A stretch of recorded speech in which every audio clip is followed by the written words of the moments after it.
కార్తిక్ గౌడ్ గారు ఉన్నారు, BRS leader. Karthik Goud గారు నమస్తే అండి. నమస్తే, చెప్పండి. అంటే నీళ్లు నిధులు నియామకాలు మీరన్నీ భ్రష్టు పట్టించారు, మీరు చాలా నిర్వీర్యం చేశారు అని చెప్తూ ఉన్నారు శ్రీనివాస్ గారు కూడా. అంటే ఇప్పుడు మీరు అంటే ఈ 30 నుంచి డిసెంబర్ 7 వరకునా అండి గురుకులాల రాష్ట్ర వ్యాప్తంగా గురుకులాల బాట? వాళ్ళ ముఖ్యమంత్రి నిధులు నియామకాలు అన్నారు కదా, దాని గురించి మాట్లాడదాం. ఫస్ట్ వాళ్ళ ముఖ్యమంత్రి నిద్రపడతలేదు, రోజు ఆ నీళ్లు చూసుకుంటా. ఎక్కడ చూసినా కాళేశ్వరం నీళ్లు కనిపిస్తున్నాయి. అలా ముఖ్యమంత్రికి భయం అవుతుంది. కేసీఆర్ అస్తిత్వం తీసేస్తా, కేసీఆర్ ఆనవాళ్ళు తీసేస్తా అని చెప్పిన ముఖ్యమంత్రికి ఏడ చూసినా కాళేశ్వరం కనిపించేసరికి ఆ నీళ్లు కనిపిస్తున్నాయి. నిధులు అని మాట్లాడుతున్నాడు. కేసీఆర్ తెలంగాణని ఒక ధనిక రాష్ట్రంగా చేసి ఈ రోజు ఒక మంచి స్థాయిలో ప్రపంచము మన దిక్కు చూసేటట్టు ఇండియాలో ఒక జీడిపి కానీ ఏదైనా సరే రెవెన్యూలా ఒక మంచి స్టేట్, రెవెన్యూ రిచ్ స్టేట్ గా ఈరోజు తెలంగాణ తీర్చిదిద్దింది కేసీఆర్. నియామకాల గురించి మాట్లాడదాం. నియామకాలు అంటున్నారు, ఆ రోజు మేము ఎగ్జామ్ పెట్టి మేము నోటిఫికేషన్ ఇచ్చి మేము ఇచ్చిన జాబ్ క్యాలెండర్ లో వీళ్ళు ఇవ్వాలి, అది పట్టుకొని ఫోటోలు దిగుతున్నారు. ఇవే నియామకాలు. జాబ్ క్యాలెండర్ రాగానే జాబ్ క్యాలెండర్ వేస్తా అని చెప్పి మాటిచ్చి ఇలా నిరుద్యోగులని నోట్లో మట్టి కొట్టింది ఇలా ప్రభుత్వం. ఏడాది కావస్తుంది ఇవాళ దాకా. ఇప్పటిదాకా ఆ జాబ్ క్యాలెండర్ పక్కకు పోయింది, నియామకాలు పక్కకు పోయినా ఇప్పటిదాకా వీళ్ళు వేసింది లేదు. మేమిచ్చిన నోటిఫికేషన్లు, మేము పెట్టిన షెడ్యూల్లో ఈ రోజు వాళ్ళు ఎగ్జామ్లు కండక్ట్ చేసి చేస్తున్నారు. ఇంకోటి, నియామకాల గురించి మాట్లాడితే 10 ఏళ్లలో ఏం చేయలేదు నియామకాలు అంటే, కేసీఆర్ సారు చాలా ఆలోచించి ఒక జోనల్ వ్యవస్థను తీసుకొచ్చిండు. ఏ తెలంగాణ బిడ్డకి అన్యాయం జరగకూడదు అని చెప్పి జోనల్ వ్యవస్థని తీసుకొచ్చి ఈరోజు ప్రతి జిల్లాల వారీగా వాళ్ళకే ఆ ఉద్యోగాలు రావాలనే విధంగా ఈరోజు తీసుకొచ్చి 1,00,000 ఉద్యోగాలకి జాబ్ క్యాలెండర్ అనుకోకుండా ఆ రోజు ఈ ప్రతిపక్షాల కేసుల వల్ల అది ముంగట పడడం, ఇంకా పడడం, లేకపోతే అది మా ప్రభుత్వంలోనే అది అయిపోతుండే.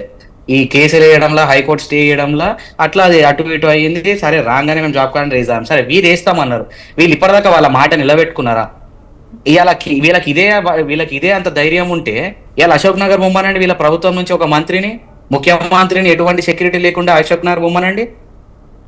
ఏడాది కావస్తుంది, విజయోత్సవాలు వేసుకుంటున్నారు. ఆ విజయోత్సవాలు వేసుకుంటున్నప్పుడు ఇంకా కేసీఆర్ సెక్రటరియట్ కనిపిస్తుంది.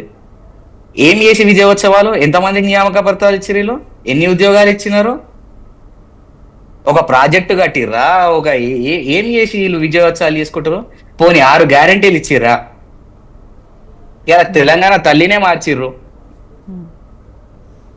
రేవంత్ గారు అంటే తెలంగాణ అంటే ఇప్పుడు గురుకులాల గురించి మాట్లాడతాం. కార్తిక్ గారు కంప్లీట్ అవనండి. శ్రీనివాస్ గారు ఇప్పుడు గురుకులాల గురించి మాట్లాడితే మటన్ భోజనాలు కాదు కోరుకుంటుంది ఇలా విద్యార్థులు, పౌష్టిక ఆహారం కోరుకుంటున్నారు. ఈ రోజు కార్తిక్ గారు ఇప్పుడు మీరు గురుకులాల బాట పట్టాల్సిన అవసరం ఏముంది? మీరు ఇప్పుడు గవర్నమెంట్ లో లేరు. ఏదైనా ఉంటే గవర్నమెంట్ ని ప్రశ్నించాలి. మీరు 10 ఏళ్లుగా ఉండేటప్పుడు అప్పుడు మీరు వేయని కమిటీ ఇప్పుడు వేయాల్సిన అవసరం ఏమొచ్చిందండి?